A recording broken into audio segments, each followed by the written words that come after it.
ആലപ്പുഴയിൽ വീണ്ടും വൻ ഓൺലൈൻ തട്ടിപ്പ്. പ്രവാസി വ്യവസായിയായ ഹരിപ്പാട് സ്വദേശിയെ കബളിപ്പിച്ച് 8 കോടിയിലധികം രൂപയാണ് തട്ടിയെടുത്തത്. ഓൺലൈൻ തട്ടിപ്പിൽ ആലപ്പുഴ സൈബർ പോലീസ് കേസെടുത്തു.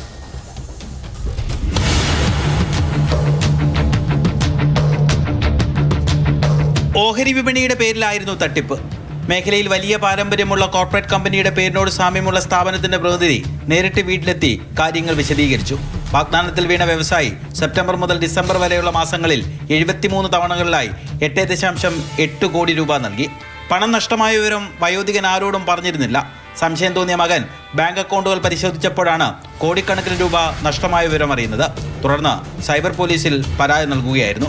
ദേശീയ സൈബർ ക്രൈം റിപ്പോർട്ടിംഗ് പോർട്ടലിൽ വിവരം അറിയിച്ചിട്ടുണ്ടെന്നും നഷ്ടമായ പണം വീണ്ടെടുക്കാൻ ശ്രമം തുടങ്ങിയതായും ആലപ്പുഴ സൈബർ പോലീസ് അറിയിച്ചു. ചേർത്തലയിലെ ഡോക്ടർ ദമ്പതികളിൽ നിന്ന് 7.5 കോടി രൂപ കബളിപ്പിച്ചതായിരുന്നു ജില്ലയിലെ ഏറ്റവും വലിയ ഓൺലൈൻ തട്ടിപ്പ്. കേസിൽ വിദേശ പൗരന്മാർ ഉൾപ്പെടെ 10-ലധികം പേർ അറസ്റ്റിലായിരുന്നു.